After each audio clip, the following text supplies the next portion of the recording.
Morning friends, GST platform के YouTube channel में आप सभी का स्वागत है। जी हाँ फ्रेंड्स, जीएसटी के अंदर जो कॉम्पोजिशन स्कीम के टैक्स पेयर्स हैं उनको अब अपनी जीएसटीआर 4 एनुअल रिटर्न जो है वो प्रिपेयर करनी है और उसी के साथ साथ अपना बुक्स ऑफ अकाउंट्स भी क्लोज करना है। तो फाइनेंशियल ईयर 2024-25 के लिए जब आप अपनी जीएसटीआर 4 फाइल करेंगे तो आपको रिवर्स चार्ज एंट्रीज के अंदर जो 24-25 में चेंजेस हुए हैं उसका कुछ स्पेशल पॉइंट्स जो हैं वो आपको कंसिडर करना होगा, क्योंकि हो सकता है आपने during the filing of CMP 08 in entries पर रिवर्स चार्ज का पेमेंट नहीं करा हो। तो आपको जीएसटीआर 4 के अंदर वो सारी की सारी रिवर्स चार्ज की एंट्रीज जो हैं वो डिक्लेयर करते हुए उसका टैक्स का पेमेंट करना है। और अगर आपने सीएमपी 08 में टैक्स का पेमेंट कर रखा है ऑलरेडी, जो एंट्रीज अभी हम लोग डिस्कस करेंगे, तो उसका भी डिक्लेरेशन आपको देना पड़ेगा जीएसटीआर 4 में। हो सकता है वो परचेजेस या फिर वो इनवर्ड सप्लाईज आपने किसी रजिस्टर्ड पर्सन से लिया होगा या फिर आपने किसी अनरजिस्टर्ड पर्सन से लिया होगा। अगर रजिस्टर्ड पर्सन से लिया होगा तो आपको बिल एंट्री करनी होगी। अगर आपने अनरजिस्टर्ड से लिया है तो उसका पैन नंबर, उसकी वैल्यू वगैरह टिक करते हुए आपको पूरा का पूरा जीएसटीआर 4 जो है वो प्रॉपरली डिक्लेरेशन के साथ देना है। तो कौन सी नई एंट्रीज है जो आपको 24-25 के अंदर इंपॉर्टेंट तरीके से ध्यान में रखनी है? सबसे पहली एंट्री है आपके पास रेंटिंग की। जी हाँ फ्रेंड्स, बहुत नॉर्मल सी चीज है कि आप एक कॉम्पोजिशन टैक्स पेयर हैं और आप अपने प्रॉफिट एंड लॉस अकाउंट के अंदर रेंट का एक्सपेंसेस शो कर रहे हैं। रेंट दो तरीके का हो सकता है, ये आपका हो सकता है शॉप का रेंट हो, या आपका हो सकता है गोडाउन रेंट हो, या any other category of rent भी ये हो सकता है। अब सवाल ये है कि आरसीएम जो आपको पे करना है अंडर कॉम्पोजिशन स्कीम वो कौन सी सिचुएशंस में करना है। अब इसके लिए आपको ध्यान रखना क्या है कि ये जो रेंटिंग प्रीमाइसेस है, ये जो बिल्डिंग है जिसमें आपने रेंट पे ले रखा है अपने बिजनेस के लिए, वो या तो रेजिडेंशियल ड्वेलिंग होगी या फिर अदर देन रेजिडेंशियल ड्वेलिंग होगी, यानी कि कमर्शियल बिल्डिंग होगी। अगर तो ये रेसिडेंशियल ड्वेलिंग है, रेसिडेंशियल प्रीमाइसेस है और आप उसके अंदर बिजनेस कर रहे हैं, रेसिडेंशियल बिल्डिंग है बट आप उसमें बिजनेस कर रहे हैं। और दूसरा सिचुएशन हो सकता है कि ये पूरा का पूरा प्रीमाइसेस ही कमर्शियल है और आप उसमें कमर्शियल एक्टिविटी यानी कि बिजनेस कर रहे हैं। तो रिवर्स चार्ज आपको कब पे करना है, कौन सी सिचुएशन में पे करना है? कंफ्यूजन क्यों है? कंफ्यूजन इसलिए है क्योंकि यहां पर अक्टूबर 2024 से यह कहा गया है थ्रू नोटिफिकेशन कि अगर आपने कोई भी कमर्शियल प्रीमाइसेस को रेंट पर ले रखा है और आप रेंट पे कर रहे हैं, चाहे शॉप का हो चाहे गोडाउन का हो, फॉर दैट कमर्शियल प्रीमाइसेस, और ये जो सप्लायर है जिसका ये बिल्डिंग है वो जीएसटी में अनरजिस्टर्ड व्यक्ति है, अनरजिस्टर्ड पर्सन है, तो अब रिवर्स चार्ज के अंदर पेमेंट करना होगा। और ये लाइबिलिटी किसकी है? रेसिपिएंट की। अब रेसिपिएंट रेगुलर भी हो सकता है, रेसिपिएंट कॉम्पोजिशन वाला भी हो सकता है।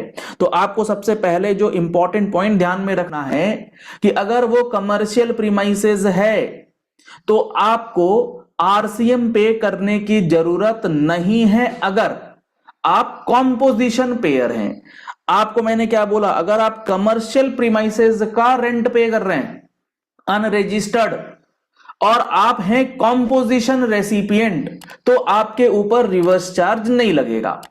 अगर आप हैं रेगुलर टैक्स पेयर और आपने रेसिपिएंट के तौर पे आरसीएम में लाइबिलिटी डिटरमाइन करने बैठे हैं तो आपको देखना है कि आपकी जो प्रीमाइसेस है वो रेंटिंग है और वो कमर्शियल है और वो अनरजिस्टर्ड भी है, तब आपको भरना पड़ेगा आरसीएम। कमर्शियल के लिए आपको फिलहाल रेंट पे आरसीएम देने की जरूरत नहीं है फॉर कॉम्पोजिशन।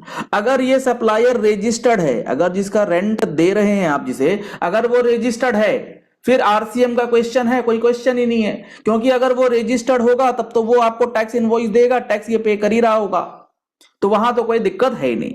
अब बात आती है कि आपका जो प्रीमाइसेस है वो है रेसिडेंशियल ड्वेलिंग। अगर वो रेसिडेंशियल ड्वेलिंग है तो आप चाहे रेगुलर टैक्स पेयर हैं या आप कॉम्पोजिशन स्कीम के टैक्स पेयर हैं, आपके लिए मैंडेटरी है दोनों ही केस के अंदर रिवर्स चार्ज का पेमेंट करना। जी हां फ्रेंड्स, आपको रिवर्स चार्ज के अंदर मैंडेटरी पेमेंट करना है, क्योंकि आपने क्या करा हुआ है, रेसिडेंशियल ड्वेलिंग को फॉर कमर्शियल पर्पसेस जो है वो यूज करा है। अब इस केस में आपका जो सप्लायर है वो रजिस्टर्ड भी हो सकता है, अनरजिस्टर्ड भी हो सकता है, इट इज इममटीरियल। आपने अगर रेसिडेंशियल ड्वेलिंग को ले लिया है रेंटिंग के लिए तो आपको आरसीएम पे करना मैंडेटरी है। तो जब आप अपनी जीएसटीआर 4 फाइल करें तो आप चेक कर लीजिए जो आपने रेंट का खर्चा दिखला रखा है वो कमर्शियल का है या रेसिडेंशियल का है। कमर्शियल क्या है तो टेंशन नहीं है, रेसिडेंशियल ड्वेलिंग में आप बिल्डिंग के अंदर प्रीमाइसेस के अंदर दुकान लेके बैठे हैं तो आपको रिवर्स चार्ज का पेमेंट करना है। अगर आपने ये वाला पेमेंट सीएमपी 08 से कर दिया है तो आपको अब अपनी जीएसटीआर 4 की फाइलिंग में टेबल नंबर 4C या table number 4B as the case में बी, अगर वो रजिस्टर्ड पर्सन है तो उसने बिल दिया होगा तो आपको टेबल 4B में आरसीएम की एंट्री दिखानी है। अगर वो अनरजिस्टर्ड है जिसमें 90% केसेस फॉल करेंगे तो आपको टेबल 4C में रिवर्स चार्ज का टिक करते हुए वो पूरा का पूरा जो फॉर्मल डिस्कशन है वो हमने अपनी प्रीवियस वीडियो के अंदर किया है, जिसका लिंक भी आपको इस वीडियो के आई बटन में दिया गया है, आप उसे देख लेंगे तो आपको समझ में आएगा कि जीएसटीआर 4 को भरते समय अनरजिस्टर्ड आरसीएम की एंट्री कैसे होगी।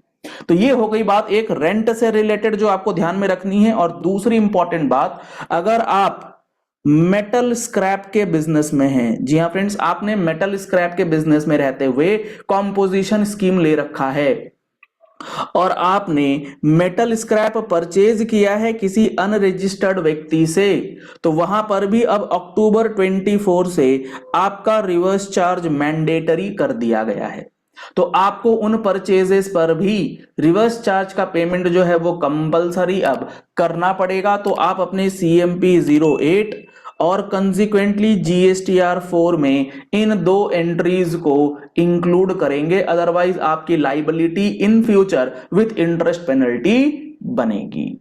चलिए इस वीडियो को यही एंड करते हैं। आशा करते हैं आपको ये सारी बातें जो हैं वो अच्छी तरीके से समझ में आ गई होंगी कि आरसीएम की एंट्रीज पे अब आपको कौन कौन सी लाइबिलिटीज जो है 24-25 में सबमिट या डिपॉजिट करना है। पहली बार आए हैं हमारे YouTube चैनल पर तो आप हमारे चैनल को फॉलो कर लीजिए, सब्सक्राइब कर लीजिए नोटिफिकेशन बेल के साथ ऐसे ही इंपॉर्टेंट वीडियोस के लिए। अगर आपको ये वीडियो पसंद आई है इस वीडियो को लाइक और शेयर करना मत भूलिएगा, मैक्सिमम लोगों तक ये इंफॉर्मेशन पहुंचनी चाहिए क्योंकि अब जीएसटीआर 4 की फाइलिंग जो है वो जल्द से जल्द करना है और बुक्स ऑफ अकाउंट्स क्लोज करने की टाइम लिमिट जो है वो नजदीक है। तो आपको ये खर्चे वगैरह जो हैं वो डालने होंगे। अगर आप एआई टूल के माध्यम से एआई टूल को यूज करते हुए इजी वे में अपना बुक्स ऑफ अकाउंट्स तैयार करना चाहते हैं, इंपोर्ट टूल्स के लिए आपको कॉन्टैक्ट नंबर्स दिए गए हैं, आप दिए गए नंबर्स पे कॉल कर सकते हैं, व्हाट्सएप कर सकते हैं और पूरा का पूरा इंपोर्ट टूल जिससे आप अपने बुक्स ऑफ अकाउंट्स को घंटों के अंदर कंप्लीट कर लेंगे उसके लिए भी कॉन्टैक्ट कर सकते हैं। जीएसटी का फुल कोर्स जिसमें 180+ आवर्स की कंप्लीट बेसिक से लेके एडवांस लेवल तक की डिटेल्ड कवरेज आपको दी जाती है। इसके लिए आप हमारा mobile application GST platform play store से डाउनलोड कर लीजिए या फिर हमारी वेबसाइट web.gstplatform.com विजिट कीजिए। Thank you and have a nice day.